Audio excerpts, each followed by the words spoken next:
Bonne année à vous les amis droneurs, bienvenue sur cette nouvelle vidéo, la première de l'année 2019, j'espère que ça va vous plaire, que vous soyez pilote pro ou pilote loisir, vous êtes le bienvenu sur cette chaîne, on est plus de 1000 et je vous remercie, 2019 va commencer vraiment maintenant et on va voir en détail le bilan annuel d'activité. Je pense que vous allez me demander dans un premier temps qu'est-ce que c'est que ce document. Donc il est destiné uniquement pour les professionnels. C'est dans un premier temps une déclaration des heures de vol que vous avez effectuées pour votre entreprise que vous allez déclarer à la DGAC. Mais également une synthèse de tous les problèmes techniques que vous avez pu avoir avec votre drone pour l'année précédente. Donc là, on va parler de l'année 2018. Mais aussi l'aptitude au vol des drones de plus de 25 kg. Je ne vais pas rentrer dans les détails pour cette explication, mais sachez que c'était valable pour le Cerfa il y a quelques mois de cela, mais maintenant avec l'espace Alpha Tango, ce n'est plus obligatoire. Pour retracer un peu l'historique de cette démarche, il faut savoir qu'à l'époque, c'était uniquement sous forme papier. Donc c'était un Cerfa à remplir et envoyer à la DSAC IR, donc la DSAC qui est territorialement compétente de votre région, tout simplement. Ensuite, c'est passé sur Mon Espace Drone, donc Mon Espace Drone qui a vraiment disparu à l'heure d'aujourd'hui car ça a été remplacé par Alpha Tango. Mais ne vous trompez pas, donc Fox Alpha Tango c'est pour les pilotes de loisirs et Alpha Tango c'est uniquement réservé pour les professionnels. Donc aujourd'hui vous avez toujours le choix donc entre le format PDF papier que vous enverrez à la DSAC hier et sur le site d'Alpha Tango, donc ce sera envoyé automatiquement et ce sera vraiment beaucoup plus simple. Donc c'est clairement à votre guise, vous faites comme vous voulez, soit l'ancienne méthode, soit la nouvelle, mais sachez que pour le moment, les deux sont acceptés. Aujourd'hui, on va aller au plus simple et on va aller directement sur Alpha Tango pour les pros et on va remplir ce petit document ensemble. Donc voilà, rien de plus simple. La date, bien sûr, ce sera 2018. Vous mettez votre numéro d'exploitant déclaré qui commence bien sûr par ED. Normalement, il est rentré directement, automatiquement. Forcément, voilà, c'est le site où vous faites toutes vos démarches, donc il n'y a aucun problème là-dessus. Si il faut que vous le remplissiez, vous le trouvez sur votre déclaration d'activité.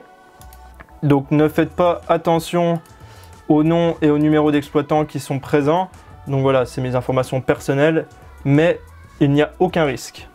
Donc on continue par le manuel d'activité particulière. C'est vraiment le gros document que vous devez avoir en tout temps. Je vais vous montrer à quoi ça ressemble. Voilà, on ressort la Bible, c'est là où j'ai tous mes documents pour chaque vol, je le garde vraiment tout le temps sur moi.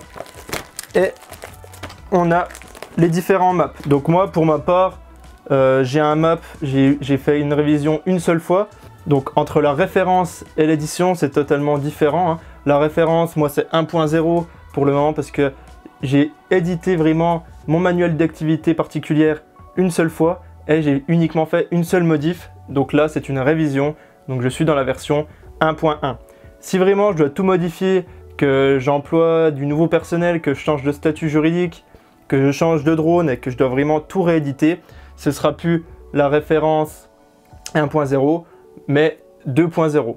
Voilà, tout simplement. C'est un très gros document que vous devez réaliser vous-même, hein. Donc voilà, ça fait quoi? Ça fait une quinzaine de pages. Vous avez pas mal de modèles sur le net, mais je pense que je vais vous apprendre à le faire vous-même, parce qu'il faut savoir qu'il ne faut pas se fier au modèle. C'est vraiment pas recommandé du tout. Ça aide, vous pouvez vous en inspirer, mais en tout cas, tout ce qui est les protocoles de sécurité, par exemple, c'est à vous de faire vos propres textes, parce que finalement, ça ne va pas s'adapter à toutes les situations. Donc voilà, ça c'est un conseil très important, on poursuit tout de suite. Donc voilà, référence 1.0, révision 1.1 pour ma part. Vous mettez la date exacte de création de votre map. Et on passe tout de suite à la partie un peu plus complexe. Les heures de vol. Alors là, qu'est-ce qu'il faut rentrer comme information et comment ça se passe? Donc déjà, la plupart des entreprises de prise de vue aérienne par drone font uniquement du S1, du S3 et du S2 un peu plus rarement. On va pas parler du S4 ici. Mais moi, pour ma part, pour savoir les heures de vol, j'ai une technique vraiment plutôt simple. Il suffit de prendre vos batteries de drone une à une, donc avec tous les drones que vous avez utilisés, et d'additionner les heures de vol qui sont affichées sur l'application DJI Go 4. Donc une fois que vous avez le total, vous allez vous demander « Oui, mais qu'est-ce que j'ai fait en S3 et qu'est-ce que j'ai fait en S1 ?» Bah pour cette partie, c'est simple, il suffira de déduire toute la partie S3, Donc les S3, c'est tout ce qui est vol en agglomération à vue. Donc à ce moment-là, c'est assez simple. Vous prenez toutes les déclarations que vous avez réalisées, par exemple, pour vous donner un modèle. Moi, je les conserve dans un fichier, hein, tout simplement. Et je pourrai savoir environ les heures de vol que j'ai effectuées pour ces prestations. Donc voilà, vous rentrez vos valeurs en S1, en S3, vous aurez un total.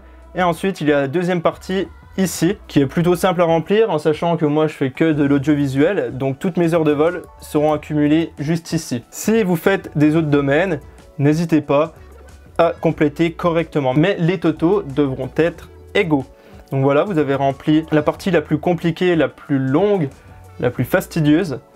Et on finit par le suivi de sécurité. Le suivi de sécurité, il ne faut pas se tromper entre ce petit encart à remplir et les fiches REX. Donc les fiches REX, vous le voyez sur l'écran, ce sont des fiches à remplir à chaque problème technique que vous pouvez avoir avec votre drone lors de vos prestations.